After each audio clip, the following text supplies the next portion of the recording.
Dimanche 8 août. À 8h30, nous quittions l'hôtel, assez satisfaits de la nourriture, des chambres et de la propreté, pour nous diriger vers Rochefort. Le premier relais se fit à Saint-Porcher, le second à Saint-Hippolyte.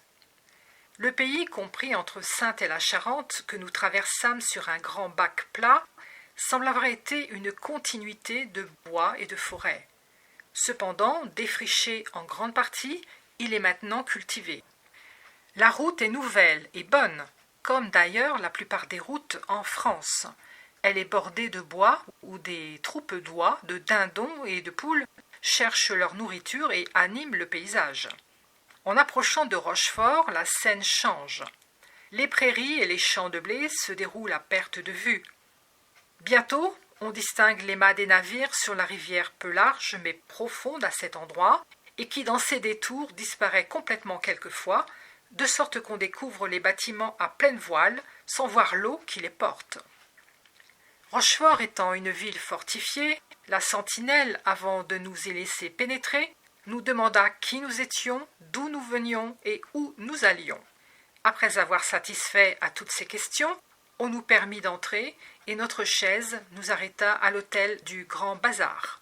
Vieux, petit et sale, c'est pourtant le meilleur d'ici. Il n'y a pas de chambre à un lit.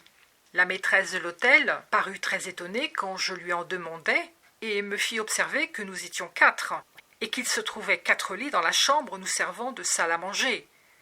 On finit pourtant par nous procurer 2 chambres à 2 lits.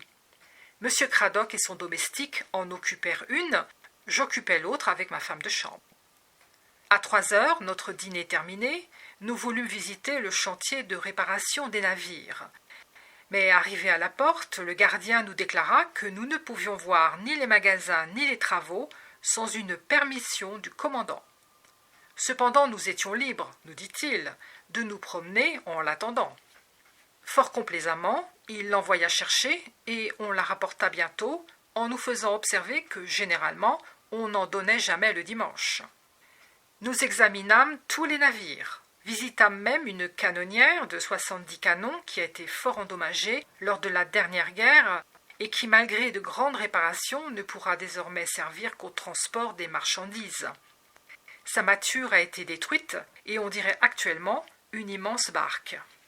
Dans ce chantier travaillent 400 galériens. Leur heure de repos venait de finir. Nous les vîmes s'avancer par compagnie de 50, enchaînés 2 à 2 par la jambe et conduits par des soldats. Le cliquetis de leurs chaînes me fit frissonner de pitié, mais leur vue me rassura un peu, car ils semblaient moins malheureux que je ne me l'étais imaginé. On donne à chaque homme une pinte de vin par jour, et leur nourriture est suffisante. Ils couchent 2 à 2 sur une paillasse, car on ne les déchaîne jamais, excepté en cas de maladie. On les loge dans un établissement à part. À ceux qui se conduisent bien, le gouverneur permet de travailler dans des ateliers destinés aux différents corps de métier. Ils peuvent même aller, accompagnés d'un gardien, vendre leurs travaux en ville. Leur gain est pour eux. De cette façon, quelques-uns s'amassent une somme assez ronde. Chaque galérien coûte au roi, de nourriture et d'entretien, de 4 à 14 sous par jour. Les différentes couleurs des vêtements, une large veste et un pantalon, désignent la nature des différents crimes. Les voleurs sont en rouge, les faussaires en vert, les déserteurs en brun. Ceux condamnés à perpétuité portent un bonnet de la même couleur que leurs habits. Ceux à terme ont un bonnet blanc. Par leur travail, on rend encore nos misérables utiles à la société. On les surveille très étroitement, le désir d'être libre poussant plusieurs à chercher à s'évader. Et pour empêcher toute corruption de la part des gardiens, ceux-ci sont condamnés eux-mêmes aux travaux forcés, à perpétuité, s'ils laissent évader un prisonnier. En sortant de ce triste lieu, nous donnâmes un coup d'œil au jardin public, d'où se déroule la vue de la rivière. Je retournai alors à l'hôtel, tandis que M. Cradock se rendait à un café pour lire les nouvelles. Mais impossible de trouver un seul journal. À 6h, nous allions au théâtre. Quoique petit, il n'est pas mal, et les acteurs sont suffisants. Je ne sais quel était le titre de la dernière pièce, mais le plus grand succès fut pour un des comédiens qui entre en scène monté sur un âne qu'on lui vole. La salle entière applaudit. À 7 heures, tout était terminé. Nous retournions à l'hôtel où je demandais du thé. On me répondit qu'il n'y en avait pas dans la maison. Comme j'avais du thé, une théière et une bouillotte, je priais qu'on m'apportât seulement des tasses, du lait et du sucre. La femme me regarda d'un air interdit, mais revint bientôt mettre une nappe, posa sur la table 4 énormes bols, 4 cuillères à soupe, un plat rempli de sucre et une vaste terrine pleine de lait. Je ne pus m'empêcher de rire à la vue de tous ces préparatifs. Cependant, notre thé n'en fut pas moins bon, et après l'avoir pris, nous repartîmes. Rochefort a été bâti sous Louis XIV. Ses rues larges, bien pavées, s'entrecroisent à angle droit. Les maisons ne répondent pas à ce plan. Construites par ceux qui doivent les habiter, elles sont fort irrégulières. Il y en a peu de belles. D'après l'étendue de la ville, le nombre des habitants m'a paru assez restreint, car bien que ce fût dimanche, il y avait peu de monde au théâtre et sur les promenades extérieures, plantées de canons et ombragées de beaux arbres. Lundi 8 août. Levé à 6 heures, nous faisions demander au commandant maritime l'autorisation de visiter le dépôt des approvisionnements de la marine royale. Il nous fit répondre qu'à 9 heures, il se mettrait à notre disposition, les étrangers n'étant admis qu'accompagnés par lui.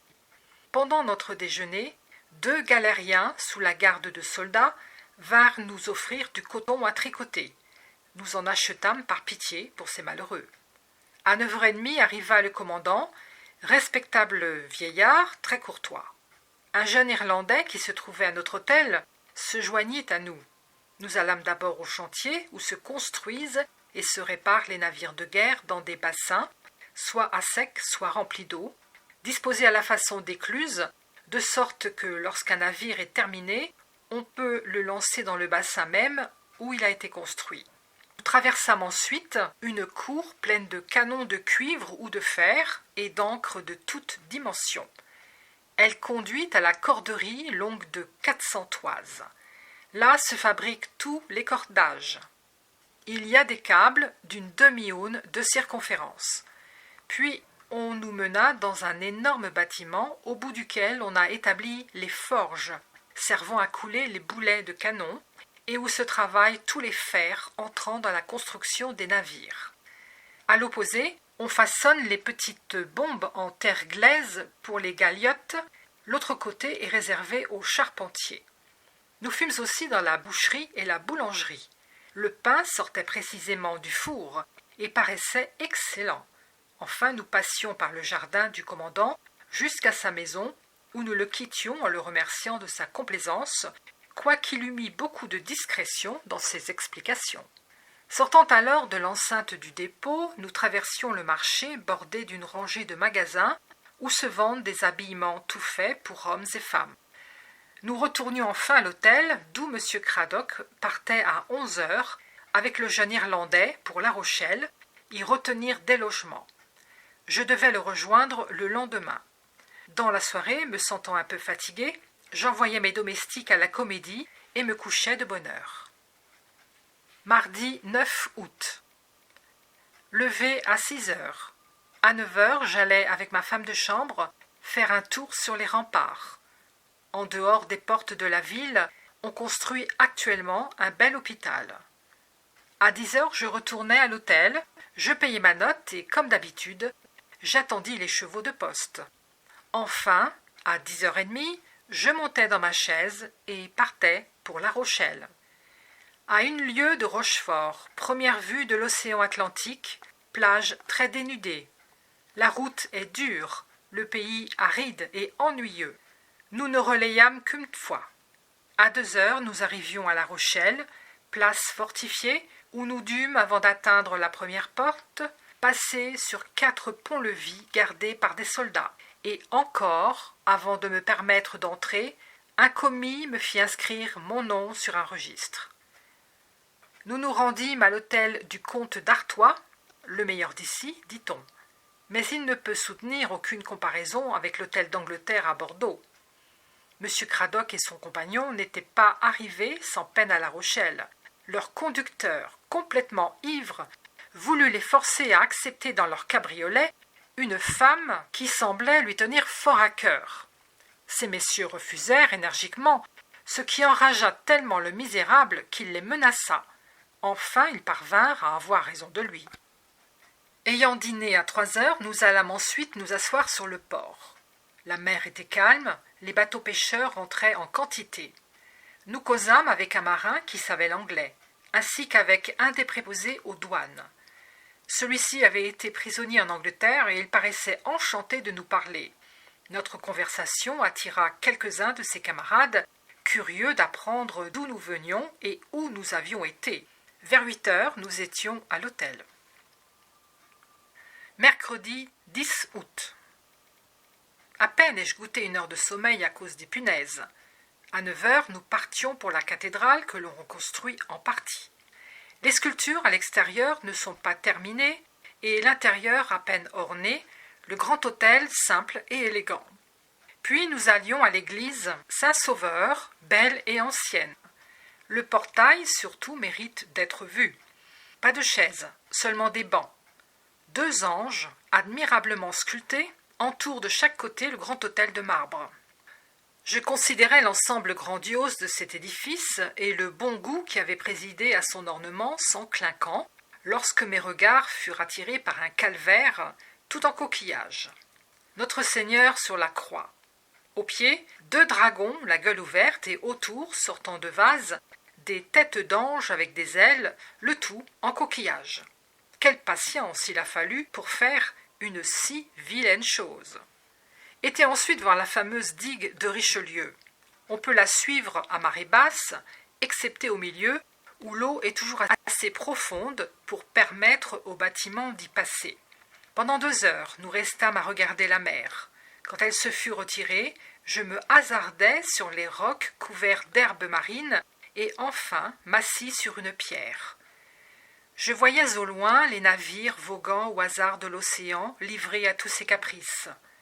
Plus près, des barques de pêcheurs échoués attendant la marée pour se remettre à flot. Autour de moi, l'immensité sans fin, sans borne, m'enveloppant de la grandeur et de la puissance du Créateur, dont les œuvres sont autant de merveilles vis-à-vis de nos faibles intelligences. La plage était couverte d'une multitude d'hommes, de femmes et d'enfants, pêchant des crevettes, des moules, des huîtres. Une jeune fille, sorte d'amphitrite, vint nous proposer des coquillages à manger. Nous lui en achetâmes pour quelques sous. Elle nous examina des pieds à la tête, et mon habit amazone semblait attirer particulièrement son attention.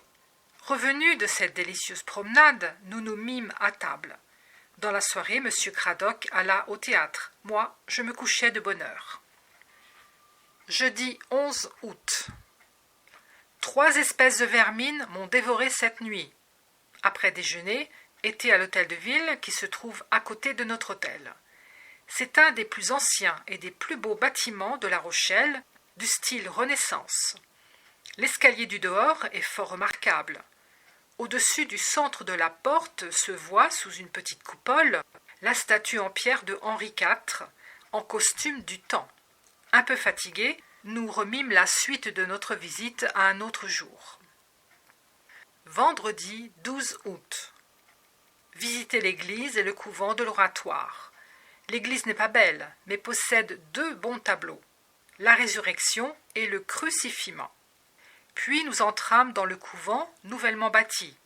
On nous fit monter par un large escalier en pierre et passant par une petite porte donnant dans la tour sur un étroit escalier tournant, nous arrivâmes à une terrasse de 20 pieds de large d'où l'on découvre la ville, le pays environnant, la mer et, à l'horizon, les îles de Ré et d'Oléron. La vue est splendide. Mais de cette hauteur et par le vent qui soufflait, j'avais presque le vertige. Heureusement qu'au milieu de la terrasse, on a eu soin de fixer un siège sur lequel je m'assis. À 8 heures, nous rentrions à l'hôtel. Dimanche 14 août. Vers 6h30, avant notre souper, était au Fontoncini, théâtre de marionnettes italiennes, où nous nous amusâmes beaucoup. Lundi 15 août. Aujourd'hui, grande fête de l'Assomption, toutes les églises sont superbement décorées, les statues de saints parées de leurs plus beaux habillements. Dans la matinée, était à Notre-Dame, puis au couvent des Cordeliers. Leur vieille église est très ordinaire, mais bien située. Nous sortions quand un vieux moine, paraissant se mourir d'un asthme, vint au-devant de nous et s'informa de notre nationalité, de notre religion. Ensuite, nous nous dirigeâmes à l'extérieur de la ville, voir les marais salants où l'on recueille le sel que la mer apporte par infiltration dans de petits canaux bordés d'étroites chaussées. Le soleil évapore l'eau et l'air consolide le sel. Le plus fin reste au-dessus comme une légère couche de glace. Le plus gros tombe au fond comme du gros sable. Le moment venu, on ramasse soigneusement le sel de dessus qui sert pour la table, on fait écouler l'eau et avec le gros sel, on sale les poissons de conserve. Les marais salants sont plus importants à l'île de Ré qu'à La Rochelle. C'est un des principaux produits du pays. À 4 heures, nous retournions à la cathédrale. L'office était commencé, mais il faisait si chaud et il y avait une telle foule que nous préférâmes nous asseoir dehors sur la place d'Armes pour y attendre la procession. Elle sortit bientôt. Elle se composait du clergé des différentes paroisses de La Rochelle, de moines cordeliers et capucins, chaque ordre portant sa bannière, de docteurs, d'avocats en robe et enfin du peuple. En vérité, c'est la plus pauvre procession que j'ai vue en France. Mardi 16 août. À 10 heures, après avoir été au café du Dauphin, nous allions au port louer un bateau conduit par un pilote et quelques matelots pour faire une promenade en mer, usage peu répandu ici, car l'océan est dangereux. Cependant, nous eûmes un temps charmant. La brise si douce, la mer si calme, la vue des navires et des barques s'éloignant ou se rapprochant de nous, à la rentrée du port, l'île de Ré à notre droite en face, la ville, le port, les bâtiments à l'ancre semblent surgir des flots. Le tout contribue au plaisir de notre excursion. Notre équipage était des plus variés. Le pilote, napolitain, un des matelots, vénitien, les autres français et nous-mêmes anglais. Nous fûmes contents d'eux. À en juger par leurs remerciements, je crois qu'ils furent contents de nous. À 6h30, nous retournions au Fantoccini. Salle comble, chaleur intolérable, mauvaise place, pièce ennuyeuse. En somme, à 9h, je n'étais pas fâché de rentrer souper et de me coucher. Mercredi 17 août. Tandis que nous étions cet après-midi sur le port, il se mit à pleuvoir. Nous nous réfugiâmes sous un abri où un charpentier travaillait à son bateau. Il nous fit force politesse, mais aussi force questions, nous demandant même quelle raison nous avait poussés, étrangers, à venir jusqu'ici. Notre entrée n'avait pas passé inaperçue, et bientôt notre refuge se remplit d'autres curieux. L'un d'eux parlait un peu anglais. Ils firent l'éloge de notre pays. Nous répondîmes par l'éloge du leur. Et quand la pluie cessa, nous nous quittions satisfaits les uns des autres. Jeudi 18 août. Levé seulement à 8 heures, ayant passé une nuit atroce à cause des punaises. Retourné au Fantoccini. Autant de monde que la dernière fois, mais le spectacle meilleur. Samedi 20 août. Dîner à 2 heures. Repas maigre de toute façon. Nous ne sommes pas contents du service de l'hôtel. Dimanche 21 août. Après déjeuner, visiter l'église des Carmes. Au-dessus du maître-autel, un bon tableau. Autour, des statues de bois peintes ou habillées, des ex-voto. Dans la chapelle de la Vierge, une statue la représentant tenant l'enfant Jésus dans ses bras et ornée de perles, de fleurs et de galons d'or. Remarquez parmi les ex-voto un tableau retraçant l'histoire d'une jeune fille tombée dans un puits et qui s'en retire par la puissance miraculeuse de la Vierge qu'elle avait invoquée et qui paraît dans les nuages. Il est daté de 1741. Nous dînâmes à 1 heure. À 6 heures, nous retournions au Fantoccini et dans la soirée, je faisais mes paquets pour quitter La Rochelle le lendemain. Lundi 22 août. Levé à 6 heures. Malgré la chaleur, vue après déjeuner, l'église des Récollets, dont le grand hôtel est fort beau. Revenus à 1 heure, nous dînions et faisions atteler. Le maître de poste voulut nous forcer à mettre 4 chevaux à notre chaise. C'était une façon à lui de se venger de nos observations sur les prix exagérés du mémoire, présenté par son fils, lequel tenait l'hôtel que nous quittions. À 2 heures, nous partions pour Nantes. Changer de chevaux à Ussat, à Aligre, puis à Moreil, où il y a un couvent de l'ordre des Bernardins de Cîteaux, fondé par Éléonore, reine d'Angleterre, femme de Henri II. Nous aperçûmes 3 jeunes moines en robe blanche, une grande croix noire au dos, se promenant sur la route et causant avec animation. Notre prochaine étape fut à Saint-Hermand, où à 10 heures du soir nous descendions à l'hôtel de la Poste, fort bien tenu par la maîtresse, qui s'occupe de tout et file elle-même tout le linge de la maison. Mardi 23 août. Levé à 7 heures. Déjeuner avec d'excellents cafés et du beurre sortant de la baratte et généreusement servi. Nous nous promenions dans la cour en attendant les chevaux quand une grande chèvre s'approcha familièrement de nous. Je me reculai par crainte de ses cornes, ce que voyant, notre bonne hôtesse me dit de n'avoir pas peur. Cet animal était si apprivoisé que lorsqu'il voyait monsieur le curé entrer à l'église, il le suivait et allait s'agenouiller au confessionnal. Cela amuse beaucoup monsieur le curé, ajouta-t-elle. En même temps, voulant me donner un échantillon du talent de l'animal, elle le fit mettre à genoux devant moi, ce dont je ne pus m'empêcher de rire. Nous continuâmes ensuite à causer. Je fis compliment à la brave femme de sa toilette. Elle en fut si charmée qu'elle me prit immédiatement par le bras et, m'emmenant dans sa chambre, me montra toute sa garde-robe. Elle me fit même passer par-dessus mon habit sa robe de noces, assez large pour me servir de redingote. Enfin, nous nous quittâmes si bonnes amies qu'elle nous donna 3 chevaux au lieu de 2, nous faisant entendre que, quoique son mari fût maître de poste, elle était la maîtresse. Sa note nous parut très raisonnable et à 9 heures, nous partions en portant ses meilleurs souhaits. Le prochain relais, on passe d'un pays plat à un pays boisé et plus caractérisé.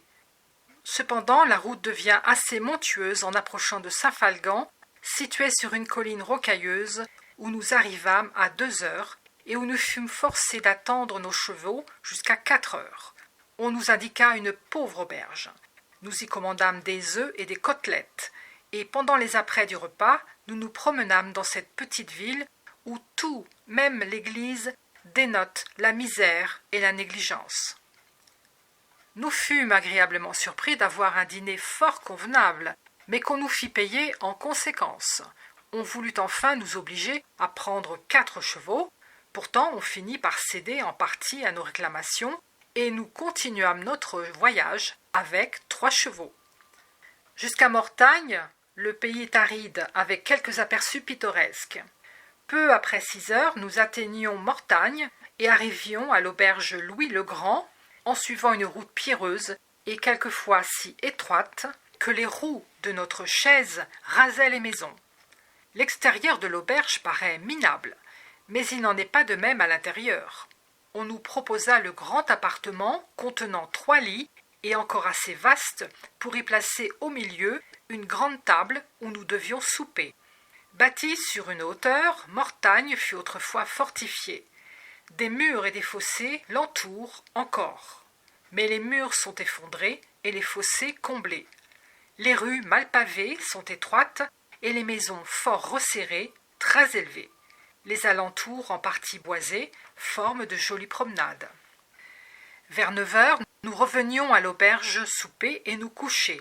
Un lit propre et sans insectes m'eût permis de dormir tranquillement si les réjouissances d'une noce à côté n'eussent troublé mon repos. Les gens de la noce, profitant du beau temps, dansèrent toute la nuit dans la rue et firent tant de tapage qu'au matin seulement je pus sommeiller un peu. Mercredi 24 août. Levé à 6 heures, nous déjeunions et allions acheter d'excellents tabacs.